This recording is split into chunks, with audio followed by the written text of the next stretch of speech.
Përshëndetje shikues të dashur dhe mirë se po takohemi në episodin e dytë të podcastit mbi të drejtat pronësore këtu në Telegrafi. Sot në këtë episod do të flasim për shërbimet e informacionit dhe ndërgjegjësimit publik të komuniteteve të cënueshme në Kosovë, një temë kjo që prek drejt për drejt jetën e shumë qytetarëve. Për të diskutuar për këtë çështje të ftuar ka Massimiliano Paolucci, drejtori i Bankës Botërore për Kosovë dhe Maqedoni e Veriut. Mrs. Paolucci, welcome and thank you for your time. Thank you very much, and thanks for the time and the opportunity of being here with you. Sa kohë keni që punoni në Kosovë dhe çfarë përvojë keni pasur me vendin tonë? I've been in Kosovo for 4 years by now, and I must say that I'm impressed by the country, by the energy, by the positive energy of the country, by people's commitment to turning this country around and making a better future for themselves and the future generations.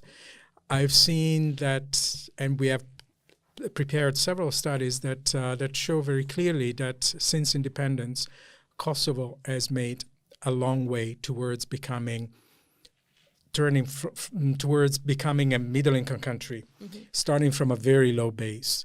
But still, there are many issues that we need to be addressed. Jobs have been created over the past years, but there are still many pockets in the country that do not work. Many people that do not work, and these are mostly young people and women, especially in rural areas. So there is still a lot to do, but I'm confident that the energy that the country has, the entrepreneurship of people, will turn this country around. Cili është roli I zyrës së Bankës Botërore në Kosovë?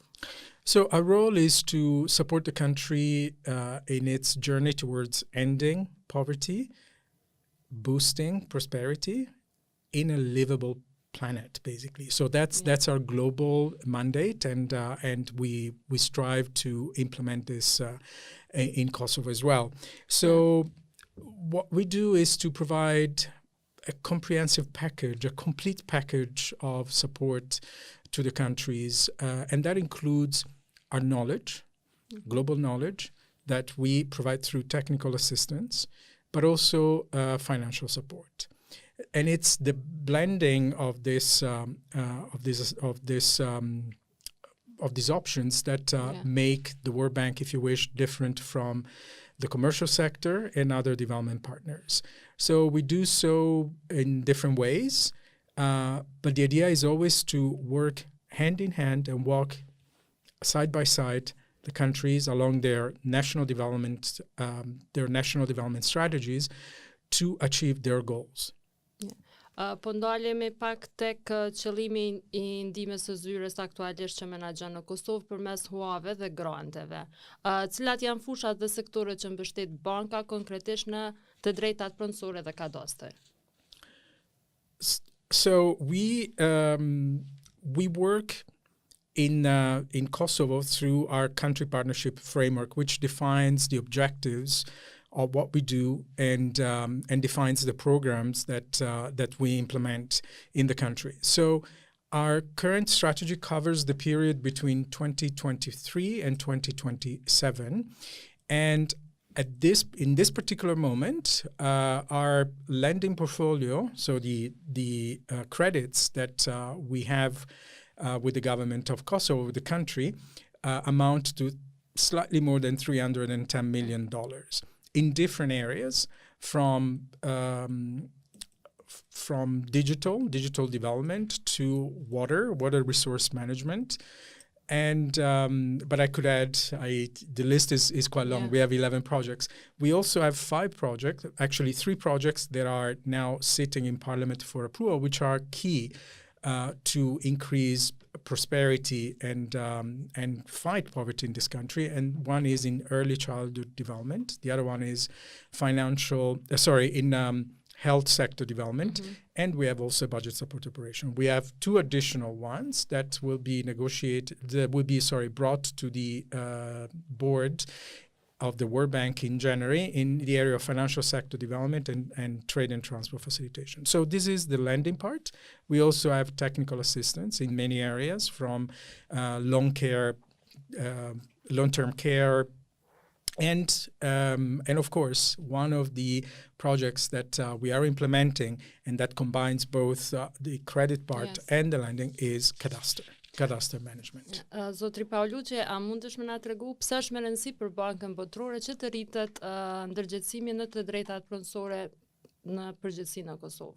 When we talk about property rights, we talk about an issue that speaks to three things. Social inclusion, it speaks about financial inclusion, and it speaks to the agenda of equity. I will try to unpack these concepts because they are, in and of themselves, they're simple and complex at the same time. But the main idea is property rights are fundamental for individuals and societies to make stride in their social development, in their social development journey. Okay. So in the case of Kosovo, the importance of property rights is the following. So Kosovo, as you know well, came out of a conflict several years ago. Yeah. So the reconstruction of cadastre data is very much an issue that will allow the reconstruction of the social fabric of the country. That per se is if you wish, the highest objective that we're trying to pursue through these projects. But then when we go at the level of the individuals, so when we go from society to individuals, we see that property rights are usually also used as a way for people to prove their identity, to have access to social services, to go and ask for a loan at the bank. So it speaks to social equity and financial inclusion. But then when we go one level down, so we talked about society and people, we go down to the level of women and minorities. It is essential to enforce property rights and for women and minorities to have access to property rights because it allows them to have a voice. It allows them to be part of processes.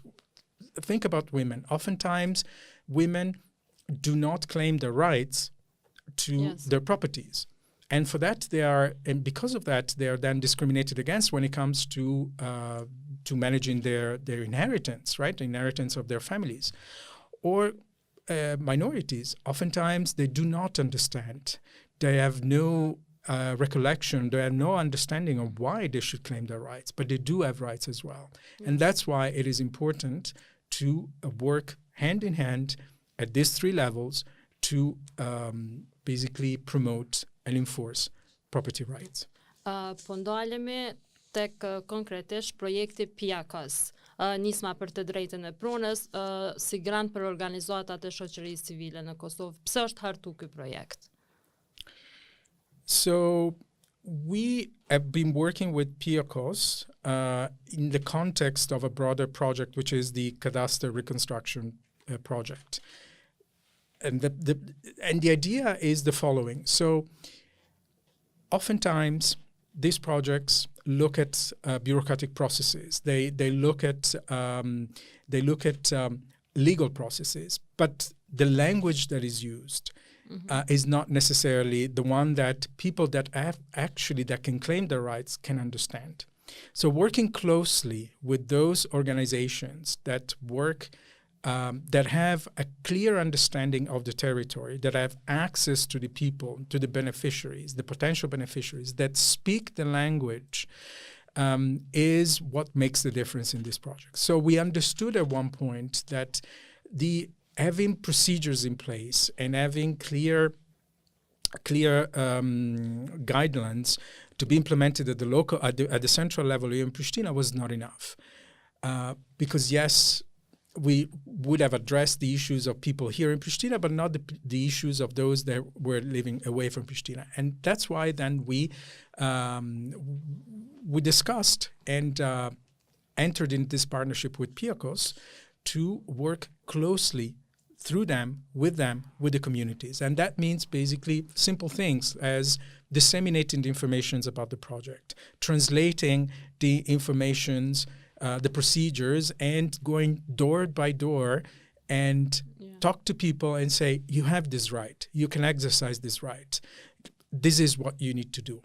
And that's what we're doing with Piakos. We're extremely delighted to be working with them because that allows us to increase the impact of what we're trying to do through this project. Zotri Massimiliano, a mund të na shpjegoni për audiencën tonë pse banka dhe mekanizmat e saj janë të përqendruara në fuqizimin e komuniteteve jo shumicë në Kosovë? In essence, it is trying to speak the language of the people that we're trying to address, right? They were trying to support through this project. And that means producing the material that people would understand and would relate to and talking to them and reaching out to them. It's not as easy if you don't understand the language. It's not as easy if you fear that you don't have a right to exercise. It's easier if people talk to you, you understand what they're talking about. Yes. It's easy if someone can tell you, you can do it, and you have this right. And that's what makes the difference in the work through Piakos. Për fund, cili është mesazhi juaj për audiencën e projektit Piakos dhe a besoni se këto projekte mund të kenë një ndikim të drejtpërdrejtë në ndryshimin e mentalitetit, veçanërisht për të drejtat e trashëgimisë për gratë në këtë rast? The main message is, do please take advantage of this opportunity. This is a life changer for you. This is an opportunity for you to understand that you have rights and exercise these rights. This is particularly the case for women in rural areas. This is the case of communities that may think that they have a right. They're not sure about it, but they do have a right, and they just don't know how to exercise it. So the main message, once again, is do take the opportunity that is provided to you. Do take the opportunity to work through Piakos to understand your rights and then be able to exercise them. And I really want to encourage everyone, Piakos, but also other organizations that are working with Piakos and in connection to our projects, to work as a team. We will not make a difference in this agenda, which is a complex one, if we do not work as a team. Everyone has their role, and the ultimate objective is to put the beneficiaries in front of every action that we do. So thank you very much in advance for working as a team with us on that. Për fund, pasi që jemi në prag të festave të fundvitit, ndoshta kishe pas dëshirë me ndonjë një mesazh për të gjithë shikuesit tonë. Thank you very much, and I would like to wish everyone serene holidays, happy holidays, whatever your way of celebrating these holidays. Take the time to be together, take the time to enjoy the fact of sharing and enjoying each other's company. So Merry Christmas, Happy New Year, and all the best to you all. Thank you for your time. Thank you very much. It's been a pleasure. Shikues të dashur, ishte ky episodi i dytë të podcastit mbi të drejtat pronësore. Ne shihemi në vitin e ardhshëm, duke ju uruar shëndet dhe gjitha të mirat.